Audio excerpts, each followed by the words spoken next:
इस मूवी की खासियत को समझने के लिए बंदे को समझदार होना चाहिए, बहुत समझदार। यार अब मैं नहीं हूँ यार इतना, चलो आगे बात करते हैं इस बात में। तो मूवी की स्टार्टिंग होती है एक लड़की से जो अपनी लाइफ फ्रीडम से जीना चाहती है। उसका नाम टेसा है और वो अपने भाई की शादी के लिए घर पे आती है। उसका भाई उसको शादी करने के लिए फोर्स करता है एक लड़के से जो उसको पहले से जानती है, पर एज मैंने बोला कि वो फ्रीडम से जीना चाहती है तो शादी में उसके भाई की शादी भी अटेंड नहीं करती और वहीं से वो भाग जाती है अपनी लाइफ जीना। वो अपनी जान पहचान वालों से कहकर एक रूम बुक करवाती है।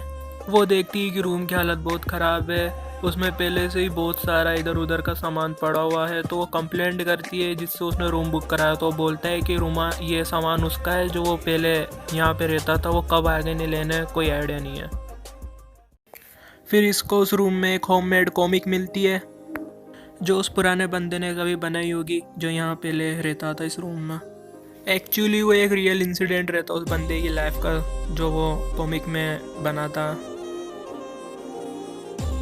तो हम कॉमिक के अकॉर्डिंग देखते हैं कि एक रात उसके घर पे कोई चोर आता है और यहीं पर उस बंदे और हमारे हीरो सलमान भाई की एंट्री होती है।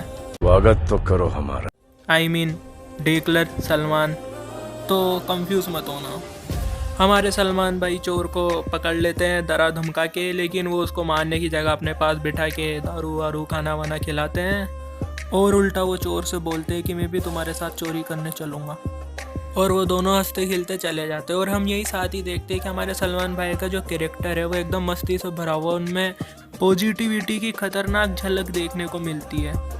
फिर वो दोनों एक घर की छत पर चढ़ते हैं और जब चोर छत से नीचे देखता है तो वो बहुत डर जाता है और बोलता है सलमान भाई से कि हमारा यहाँ पे कोई लेना देना नहीं है। लेकिन हमारे सलमान भाई उसको ऐसा बर्ताव करते हुए बोलते हैं कि मुझे देखना है। वो फोर्सली अंदर नीचे देखते हैं और तभी हम कॉमिक देखते हैं कि दोनों नीचे देख रहे हो, कॉमिक के आगे सब कुछ ब्लैंक है। पता नहीं यार, ये हर बुक किसी को कमरे में बुक मिलती है फिर ऐसे सीन पे जाके जाने क्यों पेज मिसिंग हो जाता है। यही हमारी दीदी टेसा सोच में पड़ जाती है कि उसके बाद उनके साथ क्या हुआ होगा, उसमें इंटरेस्ट जगता है। तो वो आगे जानने के लिए इस बंदे की खोज में निकल जाती है। वो रूम वाले से पूछती है कि इस रूम में पहले जो रहता था उसके बारे में तुम मुझे बता सकते हो।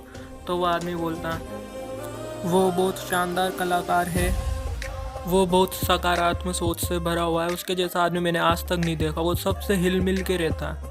तो जब हमारी दीदी उससे कांटेक्ट पूछती है तो वो आदमी बोलता है कि वो ना तो फ़ोन नंबर रखता है और वो कोई नहीं जानता कि वो कब आता है कब जाता है। वो अपने हिसाब से काम करता है और अपने हिसाब से जगह घूमता है। और फिर धीरे धीरे हमारी दीदी में उसके लिए इंटरेस्ट जगने लगता है। फिर वो आदमी बोलता है कि तुम शायद टोपी वाले बंदे से मिलो, वो तुम्हारी हेल्प कर सकता है। फिर हमारी दीदी टोपी वाले बंदे के पास जाके उसके बारे में पूछती है। फिर टोपी वाला बंदा उस दीदी को उसके बारे में और बताता है।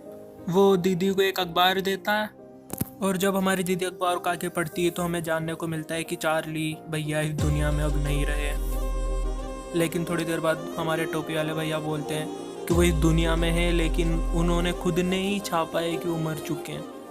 वो कहते हैं कि मैंने इस बंदे जैसा मज़ेदार आदमी आज दिन तक नहीं देखा।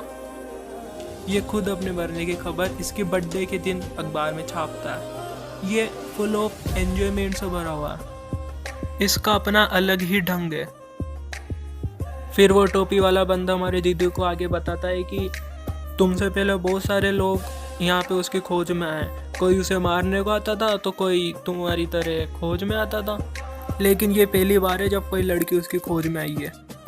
आगे हमारी दीदी को रूम में एक स्केच मिलता है। फिर वो इस स्केच के जरिए उस आदमी तक पहुँचने की कोशिश करती है और पहुँचने के बाद वो आगे जानती है।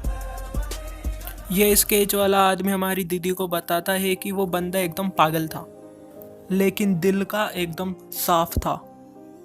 वो एक इंसिडेंट बताते हैं कि वो एक बार रात को गुजर रहे थे, इसमें से सलमान भाई हमारे उसको पीछे से झपट्टा मार लेते हैं और जब यह आदमी सलमान भाई को कन्विंस करता है यह बोल करके मुझे टट्टी करने जाना है, और ये सुनते हमारे सलमान भाई उसे छोड़ देते हैं।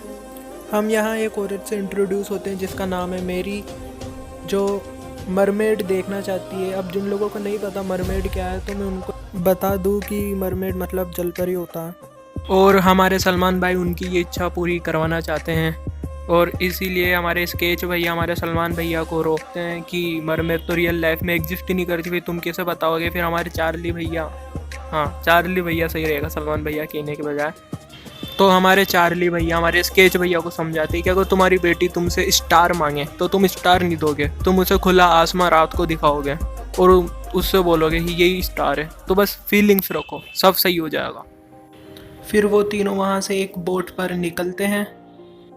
वहाँ वो मेरी को एल्कोहल देते हैं। फिर सामने से एक लाइट से भरी हुई बोट निकलती है।